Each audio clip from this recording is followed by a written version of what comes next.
Fresh Morning. Fresh Morning. Sur les 104.5 avec Moslem, on parle de quoi ce matin? Aujourd'hui, nous parlons du procès de Brice Lacuche Alianga. D'accord, il y a un nouveau rebondissement. Oui, il faut dire que depuis le 29, vous savez, on l'avait annoncé la semaine dernière que le procès devait débuter le 29. Et depuis le 29, on va de renvoi en renvoi. Et finalement, on a communiqué le chef d'accusation et il repose effectivement sur un point qui est quand même attire l'attention de beaucoup de personnes. On parle de l'obtention frauduleuse des documents administratifs. C'est le chef d'accusation, c'est-à-dire qu'on est en train du moins dans l'ouverture de ce procès a été fait pour engager, on va dire, la justice sur la possibilité de trouver des réponses sur comment Brice Lacuche Alianga a fait pour pouvoir devenir gabonais. C'est le chef d'accusation qui est mis en avant. Maintenant, après, il y a quand même beaucoup de questions qui se posent parce qu'il faut savoir que de ce chef d'accusation, beaucoup de personnes se demandent pourquoi c'est aujourd'hui qu'on pose, du moins on met cela au devant de la scène et pourquoi c'est aujourd'hui qu'on donne ce chef d'accusation alors que depuis pratiquement plus d'un an, beaucoup de personnes avaient eu vent d'autres, il y avait des spéculations sur sa complicité, son éventuelle complicité dans des cas de détournement qu'avait prononcé d'ailleurs le procureur de la République, on se rappellera encore André Rapono, notamment en rapport avec la concussion, le détournement de fonds, et ainsi de suite. Et que finalement, ce qui a été retenu comme chef d'accusation valable, c'est l'obtention frauduleuse des documents administratifs.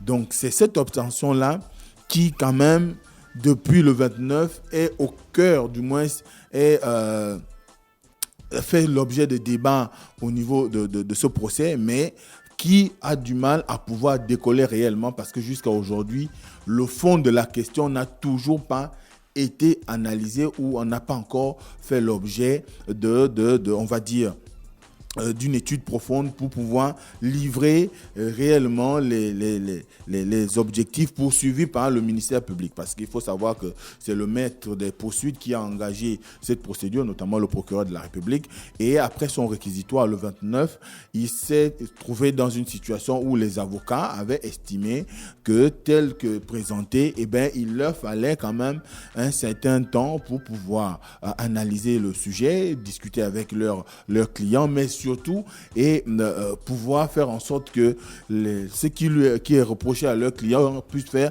l'objet plus ou moins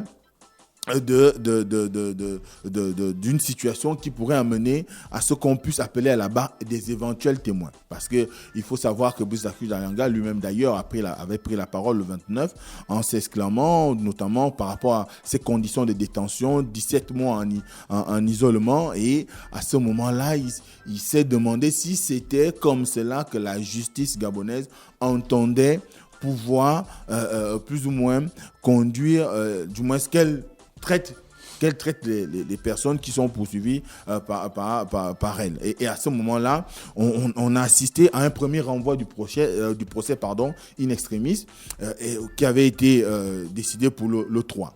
Le 3, la même problématique s'est posée, celle les avocats ont estimé qu'au regard de ce qui est reproché à leurs clients, qu'il était nécessaire aujourd'hui que le ministère public permette à ce que les magistrats qui avaient acté on va dire l'obtention de la nationalité à Brice Lacuche Alianga, parce qu'il faut savoir que les faits dont on parle ici, notamment l'acquisition de sa nationalité, remontent à 2004. Et au moment de ces faits-là, il y avait quand même des magistrats qui ont statué pour pouvoir lui attribuer la nationalité. Donc, ils ont demandé à ce que ces personnes-là, qui sont des témoins privilégiés, puissent être entendus pour qu'ils puissent plus ou moins indiquer de si la procédure avait été bien suivie. Parce qu'il s'agit là, on dit quand même que c'est l'obtention frauduleuse, ça sous-entend qu'il a obtenu la nationalité par des voies qui ne sont pas de nature à pouvoir rentrer en conformité avec ce qu'exige la loi. Tout en rappelant que la loi au Gabon dit que pour bénéficier de la nationalité, il y a à peu près trois manières. Il y a l'adoption, il y a deux. Il y a l'adoption et la demande de naturalisation. Maintenant, après, dans le cas de Bouzakou Alianga, est-ce que ça a été fait dans les règles de déontologie, notamment, qui voudrait que soit il s'est fait adopter ou il a demandé la nationalité? C'est peut-être là c'est là où se trouve le nœud gordien, parce qu'on est en train de vouloir discuter du fond, mais les éléments extérieurs qui permettraient à ce qu'on ait une véritable discussion n'arrivent pas, du moins les avocats ne parviennent pas à convaincre la partie civile à pouvoir accepter qu'on puisse entendre ces avocats-là. Ensuite, il y a aussi le fait que quand on regarde dans le fond, on se pose la question de savoir aujourd'hui sur le fait qu'on est devant un cas de problème administratif, parce que l'octroi de la nationalité est d'abord une question administrative. Comment on fait pour se retrouver devant le tribunal correctionnel? Et donc, à ce moment-là aussi, les avocats de la défense ont présenté, du moins ont mis en avant le fait que le tribunal correctionnel était incompétent. Donc, ils ont mis en avant l'incompétence du tribunal correctionnel par rapport au chef d'accusation qui est présenté. L'incompétence, ça ne veut pas dire qu'ils ne sont pas bons. Hein. Non. Ça ne leur a pas été octroyé par la loi. Ça ne incombe pas. Voilà, ce n'est pas une de leurs missions. Pour faire Exactement. simple. Donc, ce n'est pas une de leurs missions, ce n'est même pas leur juridiction. Donc, à ce moment-là, ça cause encore un autre problème, parce que on poursuit quelqu'un en correctionnel pour des questions d'obtention des documents administratifs. En réalité, c'est le tribunal administratif donc, qui devait juger cette personne-là, du moins qui devait suivre la procédure. Mais le tribunal administratif ne juge pas les personnes. Le Moi, tribunal administratif juge les procédures administratives. Oui, qui devait juger la procédure les conflits d'obtention. qu'on a avec l'administration. Oui. Voilà. Mais Là, on n'est pas dans une situation d'un conflit qu'on a avec l'administration, on est dans une situation de fraude. Donc, c'est une affaire pénale. ça peut être une affaire pénale, certes, mais la présentation des faits par la partie civile renvoie beaucoup plus à une procédure qui devrait être suivie par un tribunal qui doit juger des questions administratives. Bon, moi, je ne suis pas un spécialiste, mais je me Tout demande, comme moi. est-ce que, puisqu'il est question d'un problème administratif dans lequel on soupçonne des procédures frauduleuses, C'est du pénal. est-ce que d'abord, ce n'est pas le tribunal administratif qui devait se pencher sur cette question avant de le renvoyer maintenant vers un tribunal pénal? C'est la question. C'est pourquoi je te dis c'est du pénal. Voilà. Mais c'est- ça devrait d'abord Non, passer comment par... c'est un crime. Oui, je suis d'accord. La fraude, c'est un crime. Je suis d'accord. Ben, donc ça, Mais dans la c'est procédure, du là maintenant, tribunal pénal. est-ce que ça ne devait pas d'abord commencer par un tribunal Mais administratif? peut-être qui c'est devait déjà ensuite- passé au niveau administratif. Voilà pourquoi on a décelé qu'il y avait eu fraude. Maintenant, Mais de c'est là où l'affaire. encore il y a un autre... C'est maintenant du domaine du pénal. D'après, c'est là où il y a encore un autre problème. Le problème qui est soulevé, c'est que... Qui soulève ça? Après 9 mois d'enquête, des avocats. D'accord, Après 9 mois parce qu'il faut pas d'enquête... venir soulever les choses que tu ne peux pas soulever. 9 mois d'enquête menée par le B2, donc la direction de des contre-ingérences. Et de la sécurité. Voilà. Après 9 mois d'enquête, le rapport des enquêteurs dit clairement qu'il n'y a pas matière à poursuivre Bissakou Chalianga sur cette question-là. Donc, là aussi, c'est un autre problème. C'est une autre écueil. Du moins, c'est une autre situation qu'il faudrait éclaircir.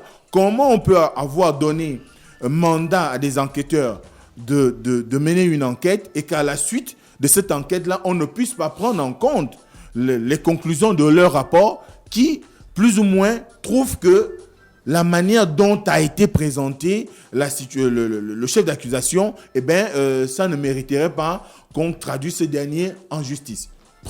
Une autre chose. Ensuite, il y a le fait qu'aujourd'hui, les questions, vous savez très bien que les questions d'adoption, de paternité, de nationalité ont quand même fait l'objet récemment d'une loi qui disait par exemple, on ne peut plus, plus ou moins, remettre en cause la filiation d'un enfant il n'y a que ses propres parents qui peuvent dire non, nous on ne le reconnaît pas comme étant notre enfant, mais un tiers ne peut plus depuis un certain temps. Donc la loi également est là pour pouvoir faire en sorte qu'on puisse au moins amener les parents de Brice Jacques Alianga à se présenter devant le tribunal et dire s'ils ont participé à cette procédure de naturalisation par exemple, puisque ce qu'on lui reproche, c'est que, du moins ce qui est connu de tout le monde, c'est que Brice Jacques Alianga, au départ, il est né de parents français, donc d'un père et d'une mère. Tu as la preuve. C'est ce qui est présenté. C'est pas ce qui est présenté, est-ce que tu as la preuve? Parce que là, on est dans un domaine si on est déjà, tout doit être prouvé. Mais le Il ne problème, peut pas faire des allégations sans preuve. Il y a la copie de son passeport français. Il y a la copie qui a été diffusée dans les il y a réseaux même l'acte de sociaux. naissance J'en ai vu, oui. où on voit le nom, la mention Brice Farjon, par exemple, qui Ça a été ressort diffusé clairement. sur les réseaux sociaux. Oui, avec le nom. Tu n'as pas la preuve que c'est des Et documents. même dans les sites d'information. Ça, c'est difficile, c'est vrai. Ça peut être difficile, mais n'empêche que si aujourd'hui on le poursuit sur le cas de naturalisation, ça sous-entend qu'il n'est pas d'origine gabonaise. Ça, c'est déjà un fait. Donc, il est né de parents étrangers.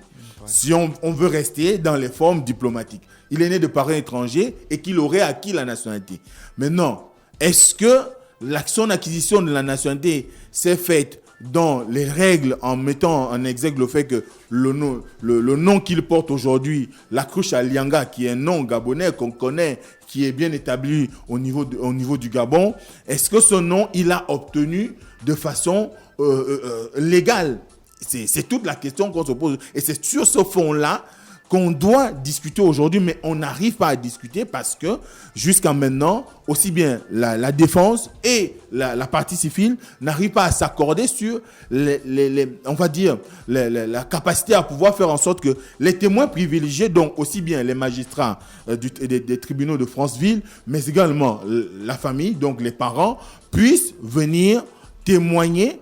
C'est vrai que le procureur a estimé qu'il était de son ressort de qualifier les poursuites, mais quand même, à un moment donné, il y a quand même des interrogations sur la procédure qui a été annoncée. Et là aussi, ça pose un autre problème. Un autre problème qui est simplement du ressort de l'organisation même de l'État dans notre pays. Parce qu'on poursuit Brice Jacques Alianga pour des questions de fraude administrative, et ça sous-entend que derrière il y a quand même, on peut relever des gens qui l'ont aidé. Il y aurait des gens qui l'ont aidé. Il y a deux choses. Soit il a contourné le système, il a contourné les procédures, ça c'est grave. Soit il a été effectivement aidé, et ça aussi c'est grave. Dans les deux cas, il a été aidé. C'est très difficile pour la justice, vraiment. Mais donc il faut laisser la justice faire son travail pour que tout soit bien mis au clair. Pourquoi les avocats se précipitent dans des allégations qui ne sont pas soutenues? Non, les avocats font leur travail, travail de défense. Comme le procureur fait également son travail. Oui. Maintenant, il faut bien qu'on arrive à aller dans le fond, parce que ce qui va arriver, c'est que, évidemment, l'arbre qui cache la forêt, c'est que si Brice Jacques Alianga est reconnu être d'origine étrangère, parce qu'il aurait acquis la nationalité, ça sous-entend qu'il y a eu un problème au niveau des services de renseignement au moment de la proposition de sa nomination en tant que directeur de cabinet.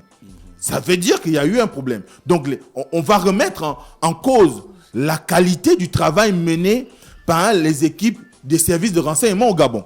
Donc, à ce moment-là, c'est quand même une affaire qui va au-delà du simple administratif qu'on peut voir dans ce qui est présenté. Il y a aussi une question politique derrière. Il y a une certaine situation qui ferait qu'on va remettre en cause même l'ordre judiciaire, parce que lorsque les magistrats décident de décerner la nationalité à un individu de façon pas très correcte, et bien à un moment, ça laisse quand même sous-entendre que notre justice est quand même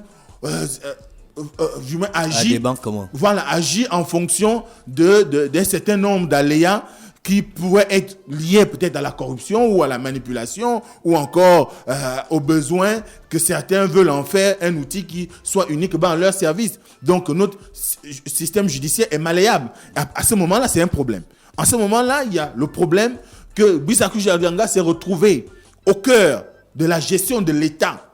Et tout le monde sait que quand on est directeur de cabinet, on l'a vu ces dernières années, comment les directeurs de cabinet du président Ali Bongo ont toujours été des gens assez importants, assez prédominants, qui étaient quand même au devant de la scène. C'est pas n'importe qui se lève un matin et fait une tournée nationale sans qu'il soit inquiété. D'ailleurs, accompagné par tout l'appareil d'État. Donc, à un moment donné, ça met quand même en cause, ça met beaucoup de caution. Voilà, ça soulève beaucoup d'interrogations. Donc, en gros, c'est pas un petit procès. C'est pas un petit procès. C'est un procès difficile. C'est un procès Pourquoi? difficile. Parce que comment la justice pourrait-elle faire pour qu'on ne perçoive pas ce procès-là comme étant un procès politique? Ouais. Pour la justice, ce n'est pas un procès politique pour la simple raison que Brice l'accuse, la fonction de directeur de cabinet n'est pas une fonction politique. C'est un haut fonctionnaire de l'État. Et donc, comme il a commis des actes frauduleux en tant que haut fonctionnaire de l'État, donc ce n'est pas un procès politique.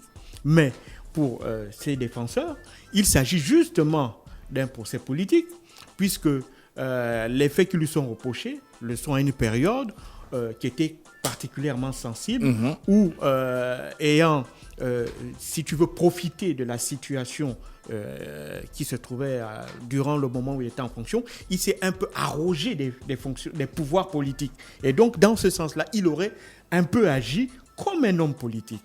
Mosley, donc c'est ça la difficulté. Quelle est la suite de la situation? Donc le procès, la suite, c'est que on a renvoyé. Délibéré, c'est quand? On a de nouveau renvoyé. On ne sait pas s'il y aura finalement l'étude dans le fond du dossier et le rendu de justice, peut-être vendredi. D'accord. On attend, mais comme on le dit, on vient de le dire, il y a qu'aujourd'hui. D'ailleurs, Maître Mbembe, qui est un des avocats avec Ange Kevin Ndigou de Brice Akula, l'a souligné qu'on fait un procès qui n'a rien à voir avec le chef d'accusation, mais qui est beaucoup plus un procès proche d'un procès politique, parce que simplement, comme le rappelait Jean-Paul, ça se passe à un moment où ce dernier a occupé des fonctions dans la très haute administration, et alors que on sait très bien que ce n'est pas les premières fonctions qu'il a occupées dans ce pays. Il a été directeur général de la BGFI.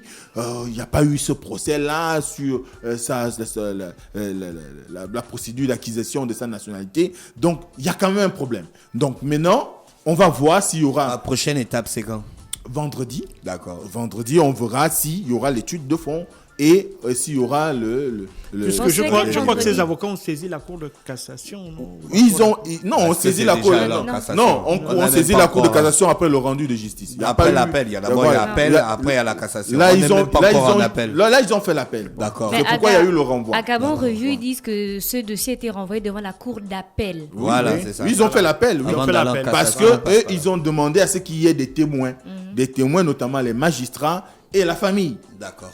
Merci Mosley qui était avec nous ce matin sur les 104.5 Urban FM, la station urbaine dans l'UDA Fresh Morning. Avant d'aller retrouver René Rutte pour l'horoscope des auditeurs, on va repartir en musique. Start Fresh Morning.